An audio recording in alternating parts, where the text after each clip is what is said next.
Alô, comunidade! Dia 30 de abril de 2024, falamos diretamente da nossa redação em São Paulo. Nossa equipe terminando aqui os ajustes para daqui a pouquinho trazer as análises, a informação, os fatos mais importantes do Brasil e do mundo.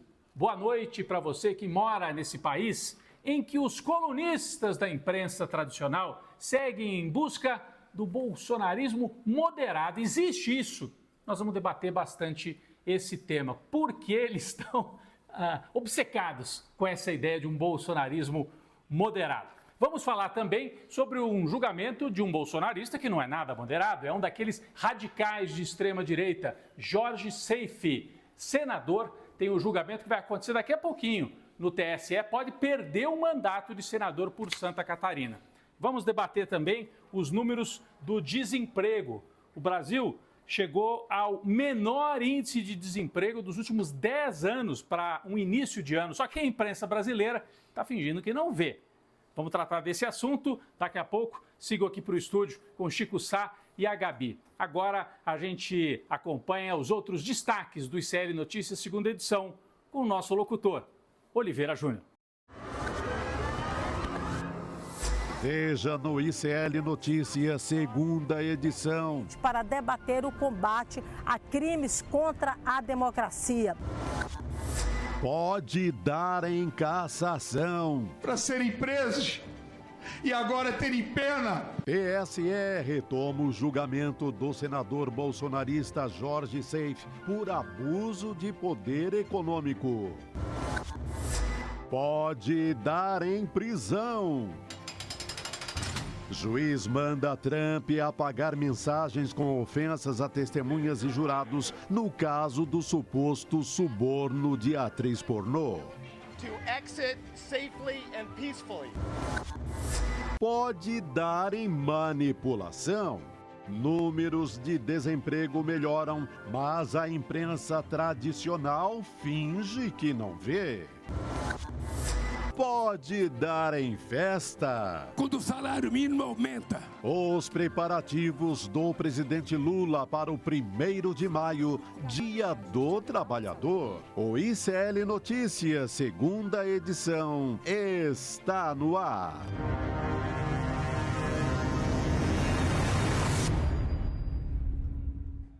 Olá, boa noite. Agora sim, diretamente dos estúdios do ICL Notícias, segunda edição. Estamos ao vivaço aqui. Boa noite, meu querido Chico Sá. Boa noite. Boa noite, Rodrigo Viana. Vamos boa noite, Gabi. Aqui nessa terça-feira, pré-feriado. Então é uma terça-feira com um gostinho aqui de quase quinta-feira, né? Assim, sexta. Sexta. E aí a gente volta e faz uma semana mais curtinha.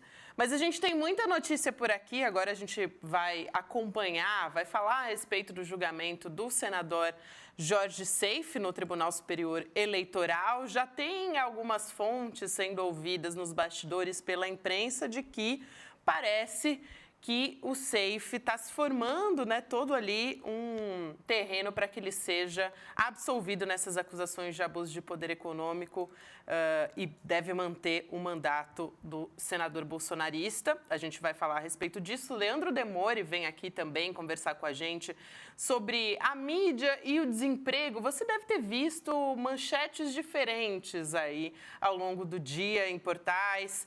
A gente vai explicar o que pode ter acontecido, né? Por que tem gente que está dizendo que o desemprego subiu, tem gente que está dizendo que caiu. Você vai entender tudo isso a partir de agora com a gente. Vamos falar sobre bolsonarismo moderado. É difícil falar bolsonarismo moderado sem dar risada, né, gente? Porque é um grande mito que existe de bolsonarismo moderado, né? A gente aqui no CL não acredita nisso. Vamos falar também, Chico Sá, sobre o presidente Lula liberando emendas parlamentares, inclusive 3 mais emendas, né, do que Bolsonaro no período de eleições municipais lá em 2020, né? O que está acontecendo? O cenário que a gente vive hoje. Mas quem disse que isso vai matar a fome de Arthur Lira e do Centrão? Nada mata a fome desse homem, né? É muita grana para ver se andam as coisas no Congresso, para ver se consolida a reforma tributária, que é a decisão mais importante do governo Lula até agora, mas é Arthur Lira do outro lado e ele vai querer mais. Vai querer mais, vai continuar querendo. Falando em extrema-direita, a comissão de parlamentares brasileiros que chegou agora nos Estados Unidos, em Washington, para debater como a extrema-direita está se articulando no mundo todo. Inclusive, a intenção é criar um órgão permanente, essa comitiva, para monitorar crimes contra a democracia. Importantíssima essa mobilização dos nossos parlamentares brasileiros. Vou passar a palavra para o Rodrigo, mas também lembro que amanhã é dia 1º de maio e o presidente de Lula vai participar também de um ato com as centrais sindicais aqui em São Paulo. É um dia importantíssimo e também é a base do presidente Lula, né? Da formação do presidente Lula como político. Então vai ser um dia importante para ele também. Vai ser aqui no nosso Itaquerão. Vai jogar em casa. Vai jogar em casa. Vai jogar em casa. Espero que não estrague o gramado, que seja ali do lado de fora para não estragar o gramado, mas vai ser no estacionamento ali do estádio do Corinthians. Essa comitiva que está lá nos Estados Unidos é a comitiva de deputados e senadores progressistas, né? Democratas, de esquerda, justamente debatendo o avanço da extrema-direita da perspectiva de quem está do lado de cá, né? Fazer essa articulação, então, Jandira Fegali, Rogério Correia, Elisiane Gama, parlamentares importantes conversando com a turma lá dos Estados Unidos também para tentar derrotar o trumpismo e essa internacional fascista que está por aí. Falando em internacional fascista, é impressionante a obsessão de certos setores da imprensa brasileira com a busca por um bolsonarismo moderado, como eles estão chamando. Então tem um rapaz que escreve na Folha de São Paulo, já teve em outros, já teve na CNN, já teve em rádio e tal, Joel Pinheiro da Fonseca. Inclusive ele é filho de um economista, tem gente até brincando. Ele é um colunista hereditário. Eu já vi mandato, né, de senador hereditário, passa de pai para filho, terra, né, que as pessoas herdam. Agora, colunista hereditário eu não tinha visto ainda. De qualquer maneira, ele é um colunista que defende princípios liberais, ele diz, né, e está em busca do bolsonarismo moderado. Escreveu aqui, ó, precisamos do bolsonarismo moderado. Precisamos quem? Quem, meu chapa? Precisamos de bolsonarismo moderado. Aonde que ele está vendo o bolsonarismo moderado? Claramente aqui também faz parte da construção do Tarcísio como candidato em 2026. Não disse o nome do Tarcísio aqui, é o sujeito oculto que está aqui, mas é a construção, porque criam esta lenda de que é possível um bolsonarismo que não seja radicalizado como o do Jair Bolsonaro. Como é que é? Vai defender só meia tortura? Vai defender matança só pela metade?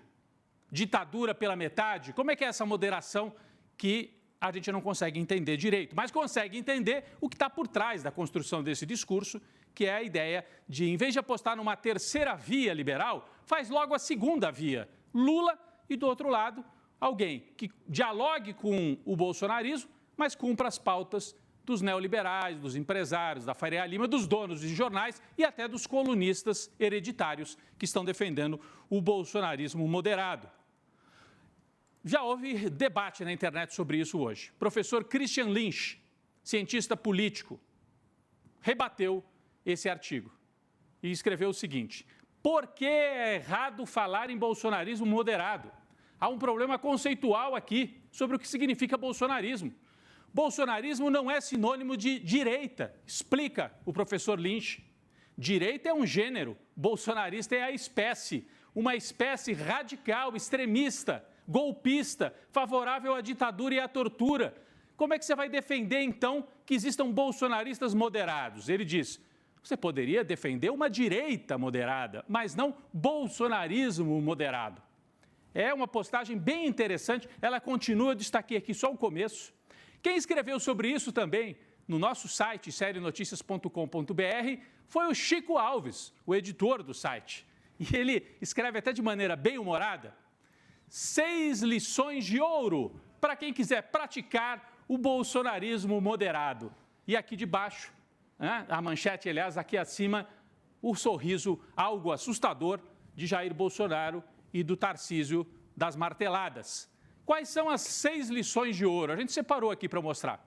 Vamos colocar aqui na tela as 6 lições das quais o Chico Alves está tratando. Então, Primeira lição, fale baixo. Não precisa gritar que nem o capitão. Fale baixo. Você vai ser considerado moderado, mesmo que defenda tortura, ditadura, que diga, tô nem aí para o massacre de pessoas pela polícia militar. Fale baixinho, diga, tô nem aí, pode matar, mas fale baixinho. Primeira lição. Segundo, ao atacar a democracia, comporte-se como quem a defende, que é o que fazem os extremistas. E é o que faz o governador de São Paulo. Ponto número 3. Mantenha parceria com o Kassab. Aqui talvez seja o coração das dicas, né, Chico? Total. Aí tem que ser aliado do Kassab. Kassab é hoje o político mais esperto do Brasil. Tanto para fazer política como para fazer negócios. Ele tem secretarias e aliados espalhadas pelo país inteiro. Tem em Minas e aqui em São Paulo ele divide com o Tarcísio praticamente o governo. Então, esse é, na moita, fala baixo e faz tudo que está aí no bolsonarismo moderado. E aí, você tendo a parceria com o Kassab, isso abre portas no empresariado, na Faria Lima, nas redações de jornal. Então, é uma boa lição também. Lembra que, ironicamente, o Chico Alves. Ponto número 4. Aproxime-se e afaste-se do Bolsonaro. De vez em quando vai lá, encontra o Lula, dá uma risadinha para o Lula, mas 90% do tempo esteja com o Bolsonaro. Afaste-se um pouquinho, depois se aproxime de novo. Com isso, você finge que você não é aquilo que você é. Número 5. Se tiver fala mansa, pode fazer o que quiser com a política de segurança. Pode mandar matar, pode mandar tirar a câmera da polícia militar, pode deitar e rolar. Né? Esse é o ponto número 5. E o 6. Não seja contido ao usar os martelos. Aí é o principal. Vai martelando e vai privatizando tudo. E aí você está garantido como bolsonarista das marteladas. O bolsonarismo moderado, que vende tudo, que liberou geral para a polícia militar matar, que tem parceria com a Faria Lima. Esses são os 6 pontos trazidos pelo nosso colega Chico Alves. Só que o Chico Sá também escreveu lá hoje, publicou um artigo sobre isso também, né, Chico? Sim, esse é o grande assunto do dia. Mas só ressaltando uma outra ponto do Chico Alves, do meu xará, que eu gostei muito, que ele usou a expressão, é um extremista de sapatênis. Eu sou extremista, mas sou de sapatênis. Eu sei usar os talheres e está tudo certo. No meu texto, eu ressalto o que eu julgo mais importante dessa história toda, e a grande novidade, que é o fato da imprensa ter largado a ideia do que parecia o milagre de Fátima, que era a terceira via. Pararam de acreditar no milagre de Fátima. Acho que agora acreditam que o PSDB realmente morreu e que não há possibilidade de terceira via. Esse fato de correr agora, já, nessa candidatura precoce à presidência, eu acho a grande novidade política até o momento. Tem toda a razão, né? Acabou esse papo de terceira via, né, Gabi? Vai direto para a segunda via. O curioso, então nós temos um artigo do Chico Alves e do Chico Sá para você depois ir lá no ICL Notícias e curtir esses 2 textos importantes, né? Que lidam, fazem a análise política, tem um pouco de humor também, mas nós estamos preocupados, porque isso aqui é o futuro do Brasil. O Felipe Neto, que é um grande debatedor nas redes sociais, entrou nesse tema também. Vamos ver o que ele postou? Ele colocou aqui, ó, alguém precisa sacudir os jornalistas, empresários da grande mídia e gritar: Tarcísio não é o Aécio, Tarcísio não é Fernando Henrique, Tarcísio não é o novo herói de vocês, Tarcísio é um Bolsonaro que sabe usar talher, disse o Felipe Neto, dizendo que precisa acordar os jornalistas. Felipe Neto, você acha que eles estão entrando nessa por engano? Ninguém precisa acordar não, Felipe Neto. Eles estão nessa como uma opção deliberada política. Pelo que nós já explicamos desde ontem aqui, pelo que o Chico Sá escreveu, a Gabi contou aqui também, do que está rolando nos bastidores em São Paulo. Não é assim que eles estão desavisados, coitadinhos, acreditando que o Tarcísio é um novo Fernando Henrique. Eles sabem que não é. Eles sabem, e é justamente essa a utilidade do Tarcísio. Porque o Fernando Henrique não tinha essa base popular assim, né, que ia para a rua com a bandeira. O Fernando Henrique foi eleito com plano real, né, um liberal e tal. O Tarcísio tem a vantagem de botar gente na rua via bolsonarismo. Então, eles sabem disso. É para isso que eles querem usar o Tarcísio, porque ele é um bolsonarista que põe gente na rua também. É curioso, o Tiago Barbosa, jornalista também, nosso colega, fez uma postagem resumindo, né, as apostas do passado. A mídia já apostou no Aécio, a gente até mostrou ontem, né, aquela capa da Veja, confirma. Já apostou em Aécio. Né? E olha que o Aécio já tinha dito, a gente tem que achar um que depois a gente mata antes de fazer delação. Mas a mídia apostou nesse homem. A mídia apostou no Bolsonaro, defensor da tortura, e ele já tinha dito que era defensor da tortura, e a mídia apostou nele. Não, e não só, né? Não só tortura, gente. Ele defendeu tudo que havia de pior e todo mundo ainda assim, não, realmente a gente precisa de uma outra via, né? De um não político. De uma ressignificação da política, disse o apresentador Luciano Huck. O Luciano Huck, A mídia já apostou no Collor, a gente mostrou aqui a capa, o caçador de Marajá, então a mídia já fez todas as apostas e agora está bajulando o Tarcísio, aquele que chancela o massacre de negros e pobres pela polícia. A mídia já apostou até em Moro de Tan, aquele condenado pelo STF por parcialidade e o outro caçado e ficha suja. Já apostou em um monte de gente, eu não vou nem ler todas as apostas que a imprensa brasileira já fez, né? Mas só para retomar esse tema de ontem. Então essa construção do Tarcísio continua e há uma tentativa de desconstruir eventuais vitórias do Lula. Vamos adiantar um pouquinho esse tema aqui, depois vamos retomar com o Demore, que vem aqui ao vivo com a gente. Isso. Daqui a pouquinho. Manchetes sobre o desemprego no Brasil. Então, a Folha de São Paulo começou o dia com essa manchete aqui. Desemprego sobe a 7,9% no primeiro trimestre de 2024. Desemprego sobe. Ele realmente subiu um pouco em relação ao final do ano, mas há pelo menos meio século, sempre o desemprego sobe um pouco no começo do ano, porque o fim de ano é quando tem venda de Natal, muita gente consegue emprego temporário e tal. Então, o desemprego subir no primeiro trimestre em relação ao fim do ano é normal, não merecia nem manchete. Então, a Folha apostou numa manchete para atrapalhar o bom resultado do desemprego para o Lula. Aliás, foi uma confusão de manchetes ao longo do dia. Se a gente olhar aqui, ó, o UOL. A Folha e o UOL são do mesmo grupo. A Folha dizia que o desemprego tinha subido e o UOL disse que o desemprego cai para 7,9%, menor taxa desde 2014, o que é verdade. Nós temos hoje no Brasil a menor taxa de desemprego para um primeiro trimestre em 10 anos. Estamos voltando ao período pré-pandemia, pré-crise da derrubada da Dilma. Então, o UOL diz isso aqui. O Metrópolis, desemprego cresce. E aí, né, foi na mesma linha da Folha. E o Estadão, desemprego cresce. Não, desemprego vai a 7,9% na terceira alta seguida. Bom, ao longo do dia, esse debate foi sendo feito nas redes e a Folha teve que recuar. Vamos ver como é que ficou a manchete da Folha mais para o meio do dia? Desemprego sobe, mas é o menor para o primeiro trimestre desde 2014. Então, é impressionante, porque a notícia mesmo, era que nós estamos com a menor taxa de desemprego em 10 anos. Parece que finalmente superamos todos aqueles solavancos que vieram com a derrubada da Dilma, com o governo Temer, com o bolsonarismo, com a pandemia, vamos ser justos também, não foi só o governo Bolsonaro, a pandemia que derrubou muito emprego. Finalmente, parece que caímos desse buraco. E, em vez de reconhecer na manchete, a obsessão era, não, o desemprego, nós vamos dizer que ele subiu, porque daí confunde, não dá para dizer que está bom, né?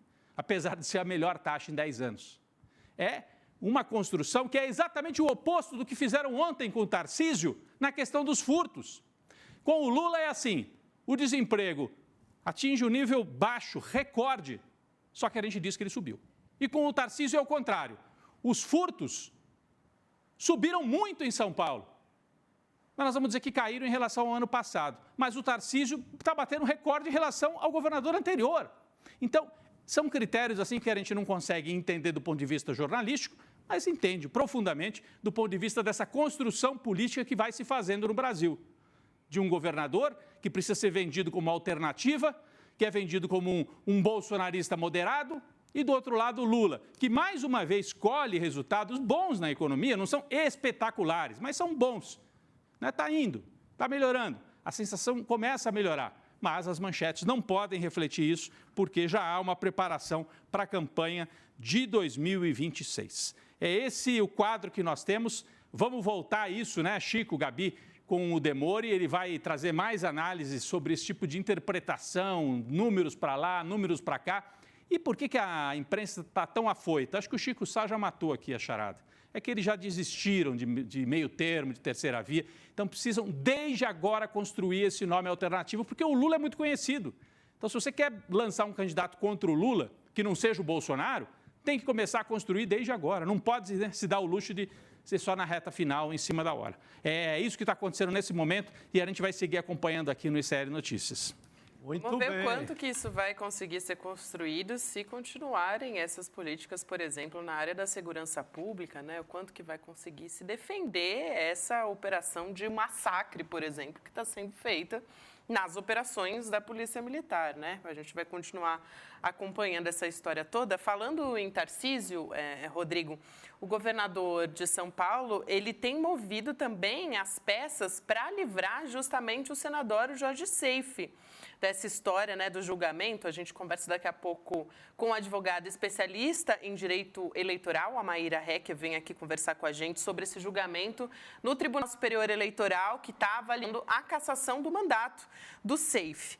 E o que se sabe até o momento? A Bela Megali, lá do Jornal Globo, traz na coluna dela de hoje que o senador tem dito a pessoas próximas que o Tarcísio de Freitas, portanto, o governador de São Paulo, tem feito a defesa dele para membros do TSE, trabalhando por uma trégua. Então, olha aí como ele já está usando essa influência política que ele está... Exatamente. Ao ponto dele conseguir articular um encontro do Jorge Seife com o presidente da corte, que é o ministro Alexandre de Moraes. Agora, parece que ele está justamente, a gente está trazendo aqui essa imagem toda que está sendo pintada dele como um bolsonarista moderado, Chico, ele já está fazendo um uso político disso, né? Articulando o Seife com o ministro Alexandre de Moraes. Esse ponto do Chico Alves, que colocou no artigo dele, lá no portal do ICL Notícia, de afasta e se aproxima de Bolsonaro. Finge que se afasta, aí recebe o Alexandre de Moraes, recebe o Xandão em Palácio, como ele já andou recebendo. Andou, inclusive, nomeando a juízes em São Paulo a pedido do Xandão. Tem um ensaio de aproximação com o Alexandre de Moraes no jogo político. Aí faria parte disso esse acordo para salvar o senador bolsonarista. Que eu creio que não seja só o Tarcísio. Acho que até parte do governo Lula, os bastidores de Brasília dão conta que o Jacques Wagner também está dando uma ajuda para salvar o Seife. Qual seria a explicação para isso, Chico? A explicação é muito olha, a justiça está encurralada, o STF, de que está muito cruel e perseguindo a extrema-direita, então isso daria um refresco. Ou seja, não pune o Seife, que é peixe menor, deixa para punir os grandões de uma vez. Não gasta a ficha com esse senador de Santa Catarina, até porque a esquerda tem chance zero de eleger o novo senador de Santa Catarina. Parece que é uma tropa de choque, né, para conseguir salvar o Jorge Seife. Dá uma amaciada naquela história, depois da prisão do Chiquinho Brazão, teve aquela reação do Congresso, estão tentando levar para a cadeia político e etc. E isso melhoraria o clima nesse sentido, não caçar um senador logo agora. Embora, ou apesar de tudo, esse cara tenha usado a Havan como comitê de campanha. Ele usou avião, usou os funcionários, as funcionárias. A loja da Havan era o comitê de campanha dele. E quem reclama dessa história, quem entrou na justiça, não foi o PT, a esquerda, foi a concorrência dele, foi o Patriotas, o PSD e o União Brasil. Ou seja, outros concorrentes pela centro-direita. Porque foi desonesto. Eu pego a maior loja de Santa Catarina, faço dela o meu comitê de campanha, usando funcionários, usando o avião do velho da Havan, usando toda a estrutura. Eu posso, o outro não pode, sabe? Quer dizer, que houve abuso do poder econômico? Tem 1 milhão de motivos para caçá-lo. Mas está rolando acordão. Acho que tem um cheiro de acordão subindo em Brasília inteira essa hora, que é meio nessa linha de que a justiça não pode ficar com esse espírito de perseguição, com todas as aspas possíveis, aos políticos. O placar, então, deve ser assim, 4-3, a tendência, 5-2, tendência é infelizmente, tomara que eu esteja inteiramente errado e ele seja cassado, que seria o justo. Mas não parece que esse é o cenário que está se desenhando. Gabi, então parece que são esses dois motivos que o Chico trouxe aqui para a gente, né? De um lado, tentar amenizar o clima, né? Amenizar esse clima desse discurso dos bolsonaristas de que tem perseguição judicial, então não caça. E de outro, a leitura pragmática de que se caçar e fizer nova eleição é capaz de vir um pior ainda, talvez ainda com mais força do que o SAFE que está enfraquecido. Mais ou menos o raciocínio que algumas pessoas estão fazendo em relação ao Moro lá no Paraná. Melhor um marreco manco do que um bolsonarista fortalecido no Paraná. Então deixa o Moro ali com um mandato fraco, ele não tem apoio direito dos bolsonaristas, fica no meio do caminho, meio traidor dos dois lados, né? E deixa ele lá. E com o SAFE pode ser que tenha esse mesmo raciocínio. É porque ele também é muito forte em Santa Catarina, então a chance de ele conseguir eleger um sucessor é grande, né? Mesmo que ele fosse caçado, ele conseguiria colocar algum aliado dele. Algum aliado, algum bolsonarista. Aí o nosso espectador pergunta nessa altura, mas gente, e a lei? Ora, acima da lei em Brasília tem o acordo político. Isso fala mais alto em quase todas as circunstâncias. Vamos ficar de olho. Aliás, vai acontecer daqui a pouco. A gente vai estar aqui no ar e vai estar começando o julgamento do Jorge Seife. Talvez a gente consiga trazer os primeiros votos ainda durante o nosso programa. Exatamente. A gente vai trazer, inclusive, Tomara a doutora Maíra. Que a gente esteja errado, né? Vamos torcer. Exato. A gente vai trazer a doutora Maíra Recchia para conversar com a gente daqui a pouquinho. Ela deve estar chegando aqui para conversar com a gente. Inclusive, só para trazer mais algumas informações, além da leitura política, né, de como que está se dando essa história nos bastidores e tudo mais, o Tribunal Regional Eleitoral de Santa Catarina, por exemplo, emitiu pelo menos 15 ofícios, olha só, Chico Sá, a diversos órgãos para checar se o SAFE utilizou aviões do Luciano Hang, né, que a gente estava falando aqui, da Avan, na campanha, e todos eles retornaram sem qualquer confirmação. Segundo diz aqui a reportagem, eu estou acompanhando aqui uma apuração do Caio Junqueira, da CNN Brasil. Tanto a acusação que pediu, né, que a instrução dessas provas fossem encerradas, né, e aí, por causa disso, elas passaram a ser utilizadas pela defesa do senador. Outro ponto também que contribuiu, né, foram as gravações, na verdade, a gravação de vídeos de apoio do Luciano Hang, né, que podem ter sido feitos utilizando a estrutura da Avan, então, portanto, do empresário do Luciano Hang. E parece que eles também não conseguiram comprovar. Mas os vídeos, a gente tem esse vídeo também, que seria um dos pontos ali utilizados como prova dessa história. Mas tem fartura de fotos, usando avião, usando tudo, usando funcionário. O que é que diz a lei? É proibido o financiamento, ajuda de empresas. Por quê? Porque o Brasil adotou o financiamento público.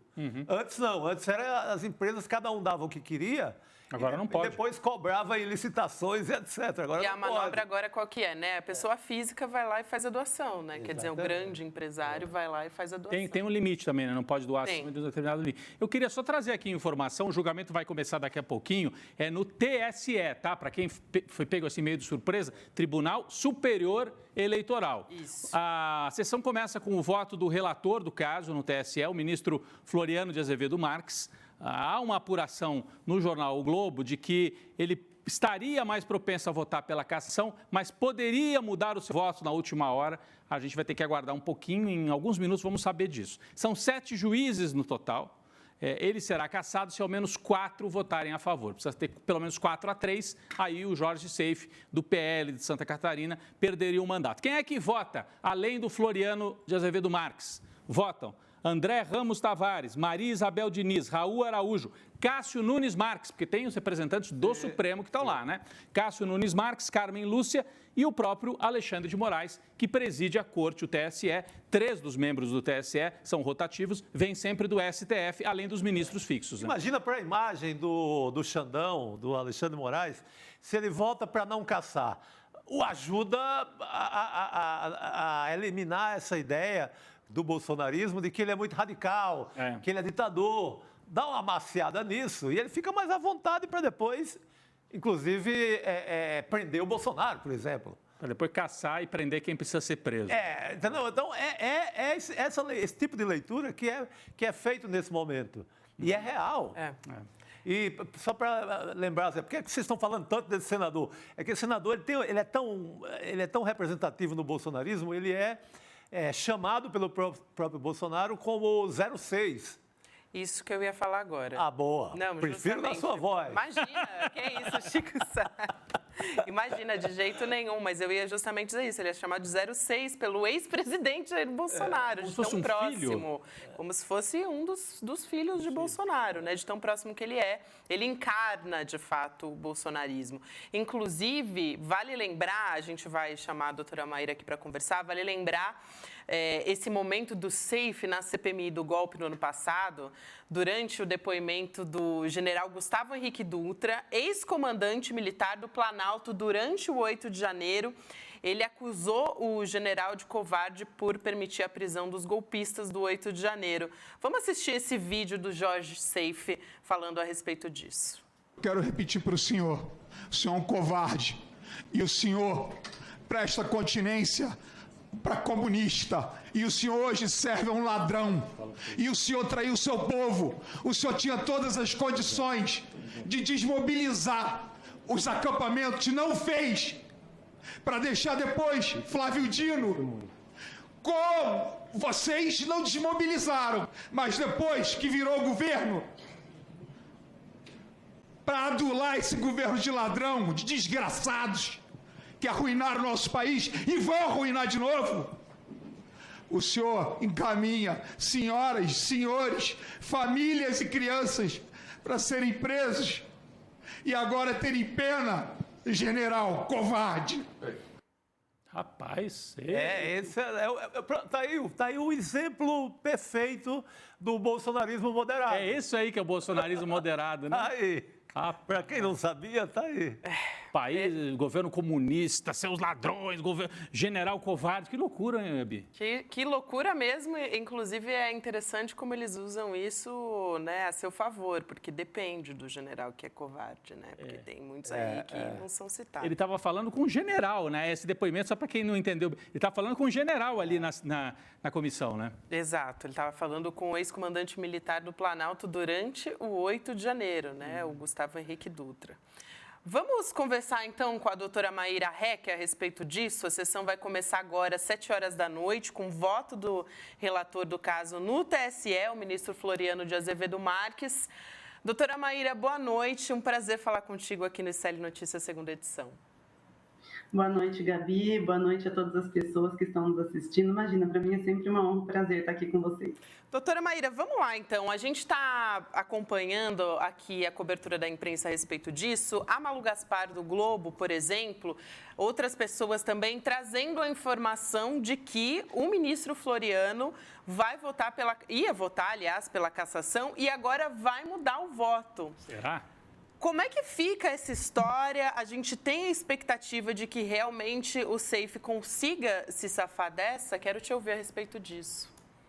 Gabi, é muito difícil a gente tentar prever, né, qual que vai ser o resultado do julgamento. Vale lembrar que lá no Tribunal Regional Eleitoral de Santa Catarina, ele foi absolvido por unanimidade.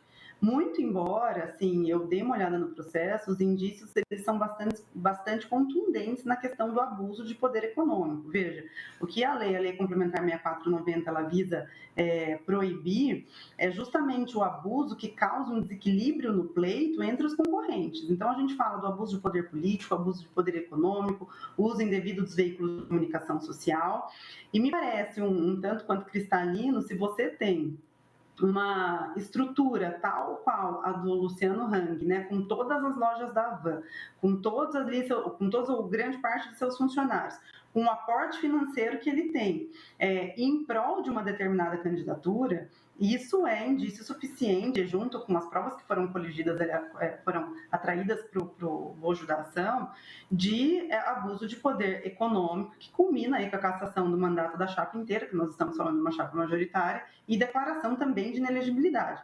Agora, é muito difícil a gente prever. É natural que o relator, por outro lado, ele vai com o seu voto, né, para a sessão de julgamento, como foi feito ali tão logo a sessão lá atrás ela deu início, houve-se as sustentações orais e, na sequência, ele pode sim ser eventualmente convencido por algum operador ali, seja do Ministério Público, seja advogado de defesa, enfim, seja próprios advogados e advogadas representantes, e ele pode mudar o voto.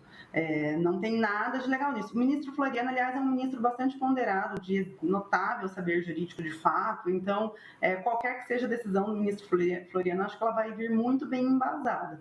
A expectativa é grande justamente por esse rumor de que, em tese, iria votar pela condenação e agora me parece que apresentou um voto pela absolução, pela manutenção, portanto, do acórdão da Justiça de Santa Catarina. Doutora Maíra Heck, é um prazer conversar aqui no Série Notícias, segunda edição. Só para a gente entender, quando há uma cassação desse tipo, se é que ele vai ser realmente cassado, o mandato ficaria para o suplente ou a chapa inteira vai ser cassada? A senhora falou aí rapidinho sobre isso, mas acho que era importante ressaltar. Teria que haver uma nova eleição e dá tempo? Vai fazer a eleição junto com as eleições municipais? Como é que é isso? Porque a gente estava aqui especulando que tem uma leitura política em Brasília de que se você afasta um senador como esse, pelo perfil do eleitor catarinense, provavelmente numa nova eleição vem um bolsonarista talvez até mais radicalizado do que o Jorge Seife, né? Mas, enfim, qual que é a regra que vale? É a cassação da chapa e nova eleição ou assume o suplente? É exatamente essa regra. Quando a gente está falando de eleição para o Senado, que é tida como uma eleição majoritária, a cassação do senador, assim como também era no caso de Sérgio Moro, quando a gente discutia ali o julgamento de Sérgio Moro pelo Tribunal Regional Eleitoral do Paraná, a consequência imediata com a cassação da chapa é ter que chamar novas eleições. Então, são feitas eleições suplementares. O suplente é como se fosse uma chapa indivisível. E, portanto, o suplente não assume esse caso de abuso de poder político ou, eventualmente, uso indevido dos veículos de comunicação social. Portanto, uma vez culminando pela cassação, tem que se chamar eleições suplementares para aí eleger um novo senador ou senadora. Faria a eleição agora no fim do ano, junto com a municipal, é isso? Provavelmente sim. Muito bem. Muito bem. Eu também queria lembrar que aqui o Jorge Seife, ele tem se empenhado bastante na defesa dele, né? Visitou o ministro do TSE e ele também esteve, como a gente falou agora há pouco, com o Alexandre de Moraes, encontro que foi mediado, inclusive, pelo governador de São Paulo, Tarcísio de Freitas, há algumas semanas. Eu queria aproveitar e perguntar para a doutora Maíra se é comum, né, que a pessoa que está sendo julgada visite o juiz do caso. Olha, Gabi, não é comum. Na realidade, quem tem que acabar despachando memoriais, né, com todas as vênias e com todo respeito aos ministros, etc., mas quem acaba despachando memoriais, marcando audiências ou reuniões, o comum é isso, os advogados, né, terem acesso ao julgador e ali levar seus memoriais ou qualquer outra peça, né, que seja necessária para o deslinde do feito, para o convencimento daquele julgador ou julgadora, são os representantes das partes. É muito incomum, deveria ser, na realidade, muito incomum, ou não deveria acontecer, que as partes tivessem acesso direto aos julgadores, né? Mas a gente sabe que, por vezes, isso acontece até quase que como numa condição de generosidade ou de respeito, uma vez que a gente está também tratando de uma autoridade, né? Então, é um senador da República. E aí acaba tendo essa gentileza de receber, né? Não que isso vai influenciar de alguma maneira, mas existe ali, para um bom relacionamento, essa condição aí de gentileza. Doutora Maíra, obrigada pela sua participação. Sempre um prazer te receber aqui no Série Notícias, segunda edição. Um beijo, até mais, querida. Tudo bem. Obrigada, gente. Boa noite. Boa noite. Obrigado. Doutora Maíra, advogada, especialista em direito eleitoral. A gente volta aqui, né, conversar no estúdio a respeito da relação do governo Lula com o Centrão. O presidente Lula liberou 3 vezes mais emendas, falei disso na abertura do programa, 3 vezes mais emendas parlamentares do que o ex-presidente Jair Bolsonaro em ano de eleições municipais. Portanto, a gente está comparando esse ano de 2024 com 2020, que foi justamente o ano eleitoral, né? O ano de votações de eleições municipais do governo Bolsonaro. Informação da coluna da Mônica Bergamo, na Folha de São Paulo. A gestão Lula concluiu hoje essa primeira etapa da destinação dessas emendas. Então, a gente está falando aqui de um valor de um montante de 14 bilhões de reais entre janeiro e abril desse ano. Para se ter uma ideia, nesse mesmo período de 2020, o Bolsonaro destinou 4,18 bilhões em emendas nesse mesmo período, então, portanto. Não, só para complementar, essa aqui é uma operação de liberação de emendas para dar governabilidade no Congresso, né? E a gente acompanhava já desde a semana passada um levantamento interessante feito pela Quest, Chico, mostrando que o governo Lula 3, esse governo de agora, é aquele que consegue o maior índice de aprovação de projetos de lei, de projetos em geral, da agenda do Executivo no Congresso. O Lula está com um índice de 36,6% de aprovação. É o governo que mais aprova. O segundo é ele mesmo, o Lula 1, né, com 35%. E depois o FHC com 29%. Então, a gente tem a impressão de turbulência, e tem turbulência na relação com o Arthur Lira, mas parece que o governo estabeleceu uma nova modalidade de relacionamento na base dessa operação, como a que a gente está vendo agora. Liberar bilhões em emendas, e aí não é institucionalmente com os partidos. Parece que é uma conquista quase que individual, parlamentar por parlamentar. É claro, a bancada do PT vota em bloco com o governo, PCdoB, PSB, PDT, mas esses partidos de centro ou de direita é na base da miudez e da liberação de verba mesmo, né? Era uma política do Padilha, e ele hoje voltou a falar nisso, que esse calendário é normal, é o que estava previsto para o governo em ano eleitoral.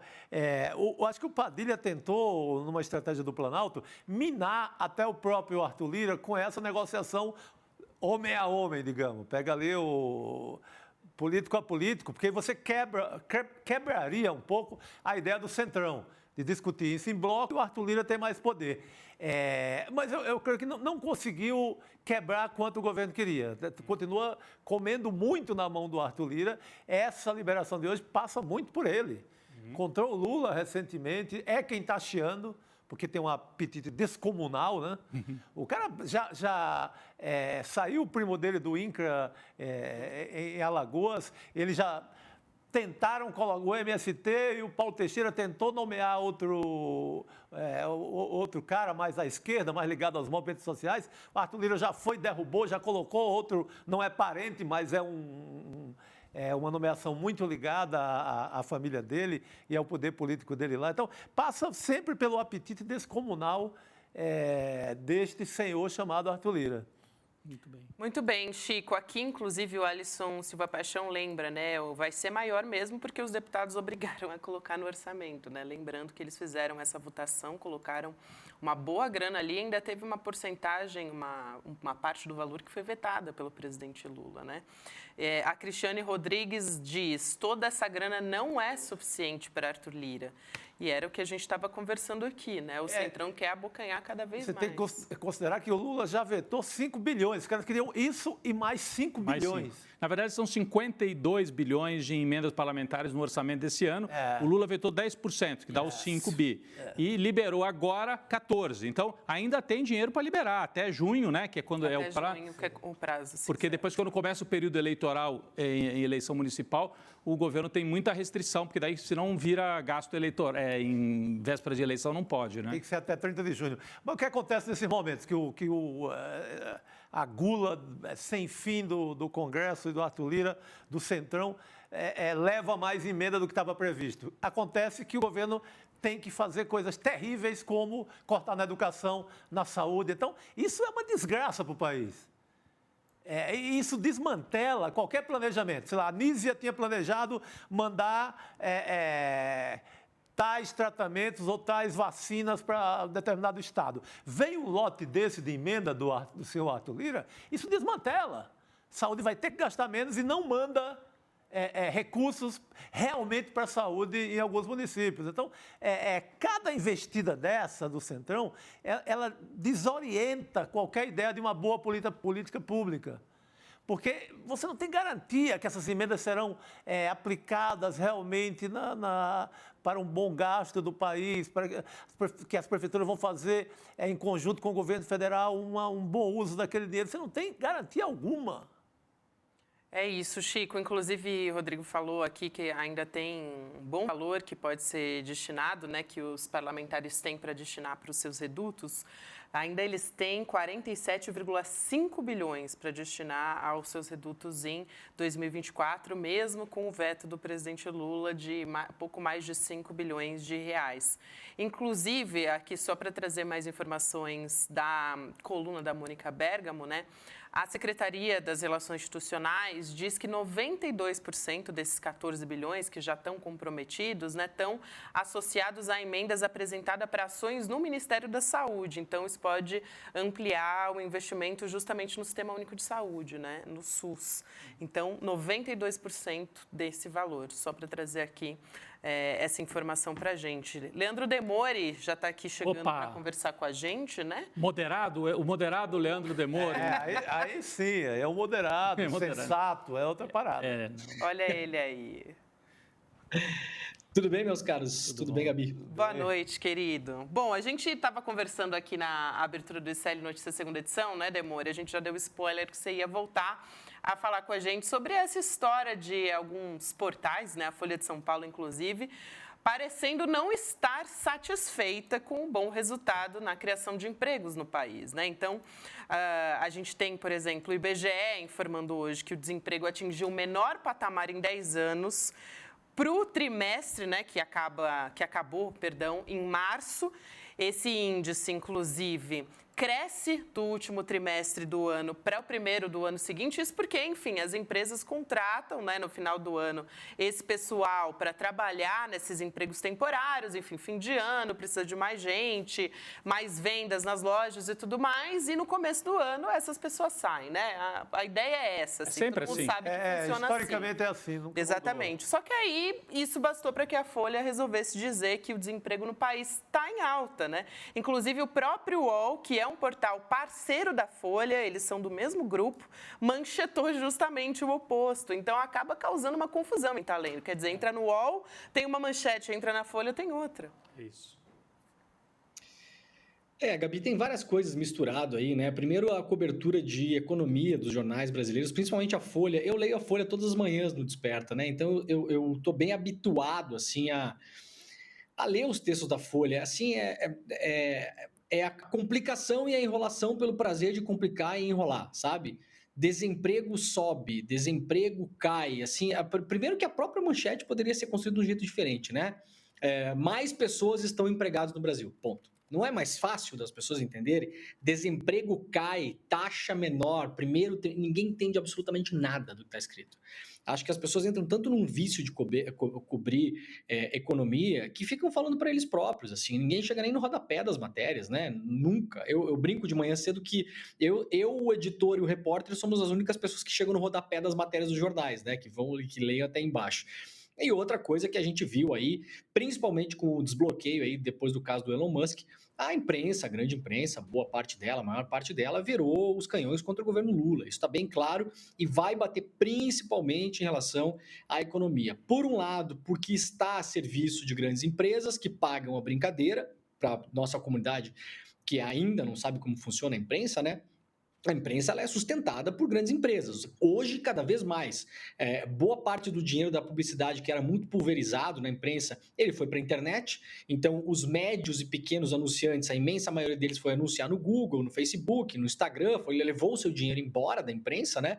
E a imprensa hoje ela depende cada vez mais de poucos patrocinadores. Essa é a grande questão que a gente tem hoje, e não é só no Brasil, é no mundo todo. Então, se você for prestar atenção hoje, assistir um jogo de futebol, vocês vão ver que hoje assistir um Big Brother, depende aí de uma varejista ou duas, né? Americanas, um revendedor de carro 2 aí, Volkswagen, um outro aí, talvez a BYD, que vai entrar no mercado agora, 2 ou 3 bancos, né? Sempre o Itaú patrocinando, o Banco do Brasil, e cada vez mais empresas de aposta. E essas empresas, elas têm um interesse absurdo na regulação e na política nacional como um todo. Eu estava até olhando hoje, curiosamente, estava tendo esse debate hoje com um grupo de amigos.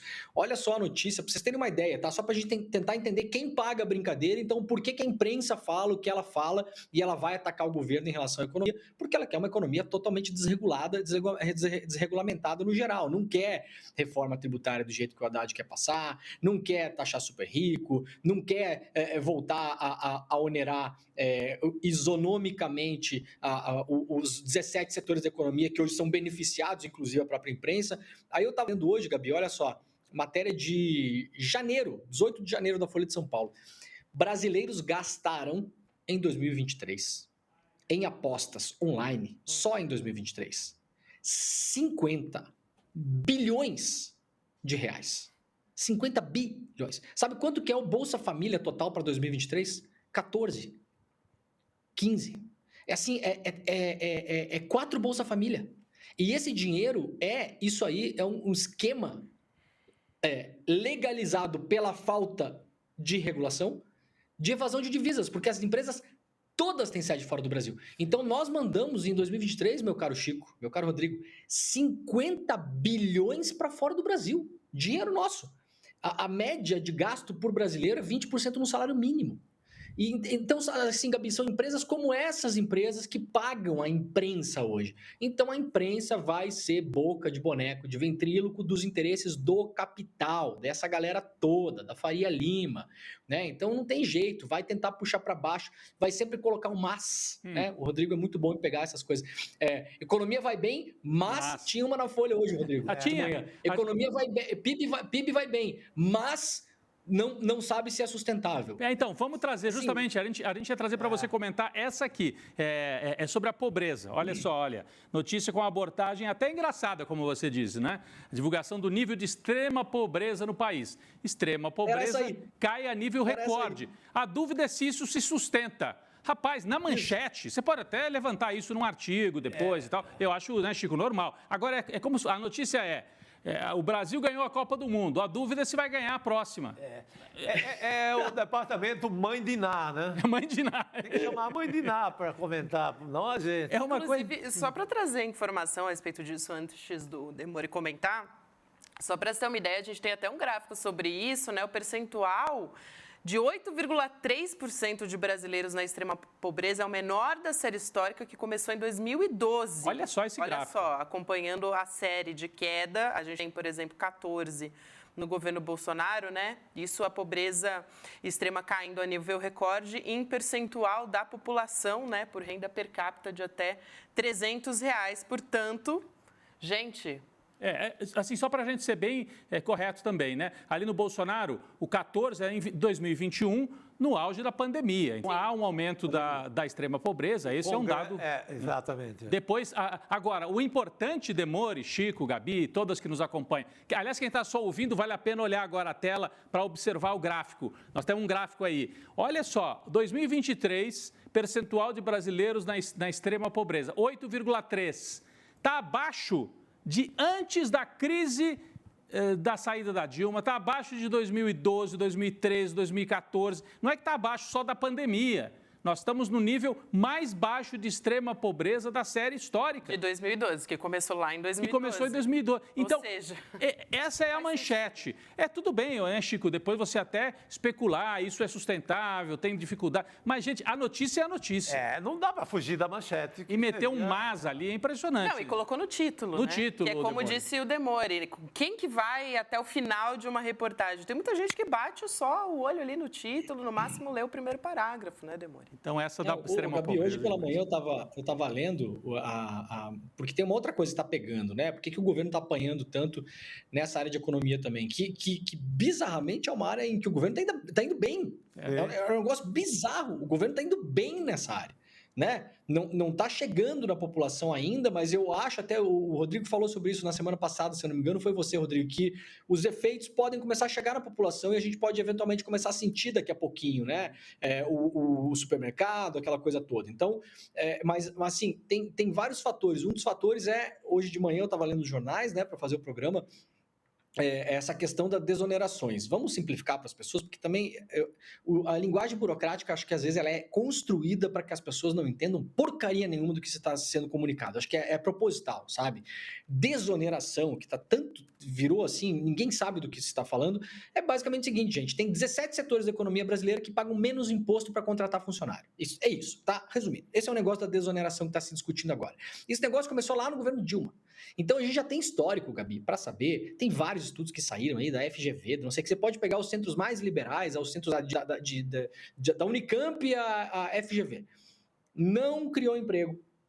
Não criou emprego. Não sustentou a gente no emprego. Não baixou o preço dos produtos. Não baixou o preço dos serviços. Não causou absolutamente nada. O que é que sobra quando você está pagando lá na folha de pagamento? Você está pagando, por exemplo, 10% de imposto. Se o governo fala para você pagar 4% amanhã, para onde é que vai o dinheiro que sobra, Gabi? Vai para o bolso do dono. Esse é o lugar para onde ele vai parar, gente. O bolso do dono. Aumenta o lucro. É evidente. Você que tem uma empresa faria o quê? Baixaria o preço do seu produto? Não é assim que funciona. Então, assim, isso não funcionou. Agora estão brigando para manter esse negócio. Estão fazendo um lobby gigantesco para manter esse negócio. Um dos setores beneficiados, empresas de mídia. A Folha de São Paulo, hoje de manhã, eu fiz questão de conferir. É o único jornal que está falando no rodapé da matéria, lá embaixo, um trechinho, que os setores de imprensa também são um dos que tem a desoneração, blá, blá, blá, blá, blá, entre outros, junto com textos, junto com não sei quem, junto com não sei quem, junto com não sei quem. A Folha é o único. Os outros estão ignorando a existência de que eles são beneficiados da pauta. É um conflito de interesses completamente absurdo, né, Chico? Totalmente, porque eu fiquei imaginando. Imagina o Jornal Nacional fala dessa mamata dos 17 setores e diz, inclusive nós, da Rede Globo, somos beneficiados com esse presentão do governo. Que ajuda a pagar as obras de arte da família Marinho. Você mudaria a opinião pública na hora, né?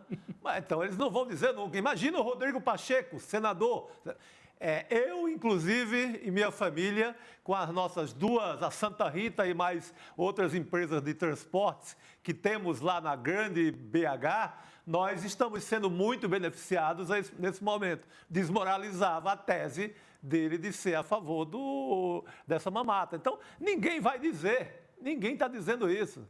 Em vez de desoneração, podia chamar a mamata dos que não pagam imposto. Era um nome mais tranquilo, porque as pessoas iam entender. E é só isso, né? É só isso, é impressionante. E dos grandes setores, né, Chico? Porque isso aí não pega a pessoa que tem um mercadinho da esquina, uma lanchonete. Não pega a padaria, não pega. É só mega empresários. É só quem teve poder de convencimento na hora de fazer a lei, né? Ontem eu vi uma coisa curiosa no Globo, que era...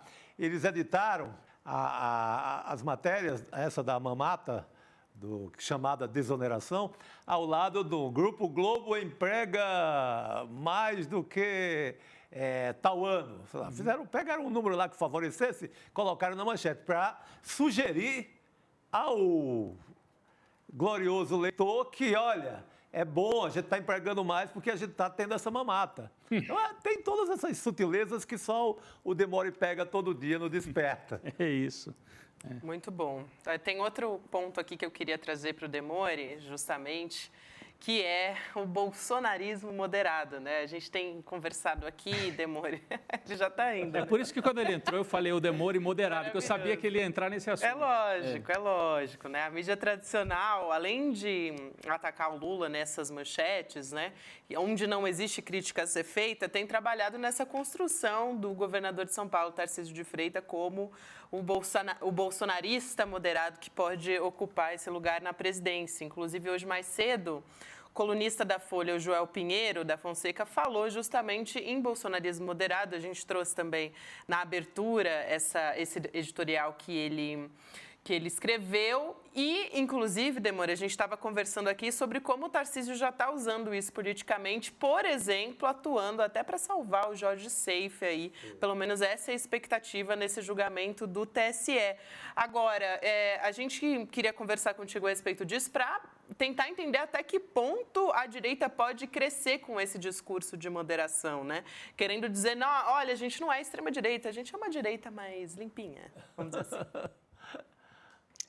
eu até vejo isso num livro escrito por Chico Sá, chamado O Curioso Caso do Canibal Vegano, Chico Sá. Boa, garoto! Você pode escrever... Belo título, belo título. Pode escrever com a sua prosa brilhante. Você pode falar pra gente como funcionaria um canibal vegano. Como seria o caso de um canibal vegano? Eu acho que o Joel, às vezes o Joel faz para provocar mesmo. Eu acho assim, porque gosta de ser xingado, não sei, é um tipo de masoquismo literário do Joel, porque volta e meia ele solta uma dessas, e não é um cara pouco inteligente, não é um cara que não estudou, não é uma pessoa que não dá para conversar, sabe? Não é, tá longe disso. Assim, Joel, é o seguinte, meu camarada, se for uma coisa moderada, é direita, moderada, entendeu? Centro-direita, não existe o Bolsonaro, o conceito tá errado, é o conceito do canibal vegano, meu camarada. É como você falar fascista moderado, nazista moderado, entendeu? Não existe bolsonarista moderado. A pessoa, ela se declara bolsonarista por todos os predicados que o Bolsonaro tem. Querem ver um exemplo? A gente falou do Tarcísio hoje. Se vocês entrarem na rede social do Tarcísio, eu entrei no Twitter do Tarcísio hoje para ver as coisas. Eu sou muito curioso para ver eu entro na conta das pessoas no Twitter para ver as respostas que as pessoas estão dando para aquela pessoa. Eu faço isso com alguma frequência. Eu entro lá na conta de políticos e tal. Entrei na do Tarcísio hoje. O Tarcísio, ele está sendo muito criticado porque ele, vejam só, o que é que o Tarcísio fez? O Tarcísio promoveu um encontro entre o Saif, senador de Santa Catarina, que está sendo julgado no TSE, pode ter um mandato cassado, não acredito que isso vá acontecer, daqui a pouco a gente pode falar sobre isso também. O Tarcísio promoveu um encontro entre o Saif e o Xandão. Xandão, presidente do TSE, vejam só, eu falei hoje de manhã, até brinquei, né, Chico? Atenção, Marcel Van Hatten! Tem um governador colocando o Xandão em contato com o réu. Isso é um absurdo. Ah, não, mas peraí, é o Saif. Não, então esquece, Van Hatten. Esse aí tá tudo bem. Esse aí, beleza. Esse aí pode, né? Então tem aí. Aí o Tarcísio tá apanhando até não poder mais no Twitter, porque ele foi lá colocar o Xandão em contato com o Saif, que é um cara bolsonarista, era o secretário nacional da pesca do Bolsonaro, foi eleito com dinheiro do velho da van. O Tarcísio está tentando salvar o cara, o Saif está viajando o Brasil com o Bolsonaro, só que por ele ter falado com o Xandão, os bolsominions estão tudo maluco. Então não existe bolsonarismo moderado. Quando você pisa fora do patê ali, você deixa de ser bolsonarista, Joel. Você não aprendeu? Já passou tempo para entender, né, Chico? Parece que é uma coisa meio óbvia para a gente estar explicando aqui, né? A não ser que seja nessa linha provocativa do Joel, porque é o mesmo colunista que defendeu, em nome do liberalismo radical, que as pessoas podiam negociar seus órgãos no Brasil. Uhum. O Joel pode dar um Google aí, você que está em casa, ele defendeu que um pouco na esteira do neoliberalismo selvagem da Argentina, que você pode vender seu fígado, seu rim, negociar ali para o mercado dos transplantes. E as enchentes no Rio também não eram racismo ambiental. Também foi também é verdade. Então, ele tem muito essa linha ali da liberdade total para o mercado, né? Faria Lima pode tudo, o neoliberalismo é o paraíso na terra, então é meio nessa linha que ele, mais uma vez, pratica. Só fazer uma correção aqui, né? Porque o Joel escreveu artigo de opinião, eu falei editorial foi um ato falho, obviamente. Um artigo dele, não artigo é da dele de opinião, claro. Não, o que eu ia dizer, Demori, também, me parece que está na linha da construção do Tarcísio, né? Ele não está fazendo uma... Poderia até ser, uma discussão em tese se o bolsonarismo pode ser moderado ou se não pode. Não é. Está no momento em que há uma operação, a gente ontem trouxe aqui, no ICL Notícias primeira edição também, falou bastante sobre isso, tem uma operação Tarcísio acontecendo na imprensa. Não é filosofia, não é filosofia da USP, não. Não. É para construir um candidato, assim como o Caçador de Marajás construiu o Collor. Exatamente. Teve um festival de matérias nos jornais, 15 dias depois um Globo Repórter, 30 dias depois o PC Farias foi lá, comprou o PRN, e assim se faz uma candidatura. Assim se faz por quê? Raciocínio que a gente pode fazer observando um artigo como esse. Até porque ele não vem sozinho, tá? Tem várias coisas pipocando aí. O Globo abriu 3 páginas para o Tarcísio no fim de semana. A Folha tem aberto manchetes assim favoráveis a ele. Aí vem bolsonarismo moderado. Ele não cita o nome do Tarcísio. Mas daí primeiro você cria a ideia e naturaliza de que há um bolsonarismo moderado. Depois você cria uma outra ideia falsa, que é de que o Tarcísio é de centro.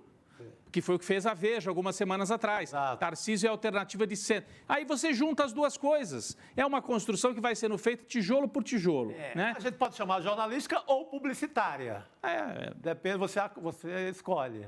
E é algo, eu acho que não é que assim sentam lá num comitê central e combinam. Joel, esse dia agora é o seu artigo, tá? Depois na semana que vem vai... Não, isso é uma operação, quando a gente chama de operação, por parte dos donos de jornal até é. Mas são jornalistas que percebem que falando aquilo ele vai ter espaço. Falando aquilo, ele ajuda a conquistar capital simbólico para ele, junto àqueles que ele quer operar, que são os donos do dinheiro, os empresários, os donos da mídia. Então ele sabe que falando isso ele vai ganhar manchete. Ele não vai ter um artigo que vai ficar ali escondido no fundo do baú ou no fundo, no pé de página do site. Não vai para a gaveta. O STO não vale, não vai. Não vai, né, Demore? Então é uma construção que faz parte desse processo de criar esse campo, como disse o Chico Sacchi, acabou a terceira via. É segunda via, é Lula e a segunda via, em que a imprensa dita limpinha vai embarcar nessa segunda via bolsonarista. A imprensa, ela busca uma terceira via desde a primeira eleição do Lula, né? Não se imaginava que o Lula fosse ganhar lá em 2002, o Lula acaba ganhando. Já na reeleição do Lula, se eu não me engano, Rodrigo, você e o Chico capaz de ter nessa memória, não, claro, por serem senhores de idade, lógico, só porque tem memória muito boa. A Gabi não tem uma memória muito boa, por isso eu não citei ela, não por ela ser uma jovem entre nós aqui. Mas eu acho que a primeira terceira via era o Germano Rigoto, vocês lembram? Que era a tentativa de terceira via, o governador do Rio Grande do Sul, que tentaram ensaiar lá o Germano Rigoto, passei a terceira via, aí a coisa não colou e tal, não sei o quê, o Lula ganha a eleição de novo, e foram tentando empurrar uma terceira via, até que finalmente na eleição de 2018, como a terra plana capota, a ideia era ter uma eleição em 2018 entre Haddad e Alckmin. O Alckmin não vingou, né? Aliás, fez uma eleição péssima, né? Chegou em quinto colocado, acho, sexto, sei lá, chegou longe, né? E aí a imprensa e a Faria Lima e a Fiesp, todo mundo, abraçaram o Bolsonaro porque era o que tinha. Agora, aparentemente, eles pegaram o prumo da terceira via e empurraram lá para a direita. Então a terceira via vai ser alguém que não seja o Bolsonaro, mas que pode ser alguém de extrema direita. E aí vamos tentar normalizar esse cara, que é o cara que está mandando a polícia de São Paulo matar pessoas aí, subiu 140% quase o número de assassinatos da PM de São Paulo, né? Então, assim, é esse cara que fala que tá pouco né? Para se vai ser denunciado lá fora ou não pelos homicídios da polícia. Então, vai tentar construir essa imagem. O Bolsonaro tem 3 candidatos. Vocês podem notar que não por acaso eles estão aí andando para lá e para cá juntos o tempo todo. O primeiro é o Tarcísio. Se o Tarcísio quiser e tiver condições, ele vai ser o candidato em 2026. Talvez haja uma avaliação de que o Tarcísio ainda pode ficar no governo de São Paulo para não abrir mão do governo de São Paulo e não entregar o governo de bandeja para alguém da esquerda, e também porque talvez não vai querer enfrentar o Lula numa reeleição, que é uma eleição difícil de todo modo, né? Você enfrentar o Lula. Se o Tarcísio não topar, o ficha 2 é o Caiado. O Caiado está, assim, segurando, querendo roubar a ficha 1 do Tarcísio. O ficha 3 correndo por fora é o Zema. Então, essas 3 personalidades, agora a nossa comunidade sabendo, prestem atenção à maneira como a imprensa vai tratar daqui para frente. Tarcísio, Caiado e Zema. São os 3, ficha 1, 2 e 3, que o Bolsonaro vai tentar levar para uma eleição onde, eventualmente, o Bolsonaro pode até se declarar candidato mesmo estando inelegível e fazer campanha e viajar ao Brasil. E aí, atenção, Rodrigo, Gabi e Chico. O TSE estará na mão de Cássio Conká. Então, o Bolsonaro está inelegível, certo? Beleza, está inelegível. Mas ele pode embarcar numa pré-campanha, por exemplo. Sim. E depois ele pode até registrar a chapa. Ninguém impede que ele registre a chapa. Então, ele registra lá uma chapa Bolsonaro-Tarcísio, tá? E aí o TSE, na mão do Cássio Conká, vai empurrando a decisão de finalmente caçar a chapa, empurra por 1 mês, 2, 3, 4, e vai permitindo que o Bolsonaro faça campanha enquanto candidato. E aí, supondo que 1 mês e meio antes da eleição de outubro, o Cássio decida pautar esse negócio no TSE e finalmente derrubar a chapa do Bolsonaro, nós iremos para uma eleição onde o vice é o candidato muito impulsionado pela campanha que o Bolsonaro pode fazer em 2026. Bom, isso... Eu não descarto nada desse cenário, viu? Não, um cenário importante. Possível, mas isso se o Bolsonaro não estiver preso, né? Porque o Bolsonaro pode estar preso em 2026, né? Pode estar inelegível. Mas pode concorrer preso, hein? Pode concorrer preso. Pode estar inelegível e preso, né? Tem que, provavelmente, inelegível e preso. Ele vai ser bicampeão até 2026. É como o Trump também pode concorrer preso, pode ser os dois. Isso pode Aproveitando que o Leandro estava falando do Tarcísio também e sobre a declaração que ele deu a respeito da OEA e tudo mais, né? O Tarcísio e também, né, e da Folha de São Paulo, falar a respeito disso. O jornal hoje também destacou um recorde na gestão do Tarcísio, que é o de mortes pela Polícia Militar, né? A gente está vendo aí a manchete, né, sobre Tarcísio, o número de pessoas mortas por PMs em São Paulo cresce 138% em um ano. Essa é a manchete da Folha. Agora, num primeiro momento, né, um título desse soa como uma crítica ao Tarcísio, mas a gente faz uma ponderação aqui, né, Demore, o quanto isso realmente, os apoiadores do Tarcísio, o quanto eles não leem isso como uma boa notícia, né? Porque a bandeira da segurança pública e do tem que matar bandido, né? Essas expressões aí que a extrema-direita gosta de usar, o quanto isso acaba sendo, na verdade, mais um ponto forte para o Tarcísio. Então, Gabi, nos posts do Tarcísio ontem, hoje no Twitter, a coisa que mais se criticava ele era por ele ter falado com Alexandre de Moraes, e a coisa que mais se elogiava ele é porque a polícia dele está matando mais gente em relação ao ano passado. Então, é exatamente isso. Isso é campanha eleitoral. Informação que eu tenho, já desde o ano passado, eu trouxe até no N2 algumas vezes aqui, né, antecipação de pesquisas e tal, o PL... Tá? O PL está gastando aí por baixo 9, 10 milhões de reais por mês com pesquisa. Só o PL. Pesquisas que não saem, não são publicadas. Fora os outros partidos da coligação. Então, nada do que essa gente está fazendo, Gabi, é da cabeça deles. Eles fazem levantamento de humor da população em relação a várias coisas que você possa imaginar. Várias coisas. Coisas que a gente não vê, geralmente, nas pesquisas abertas. Você acha...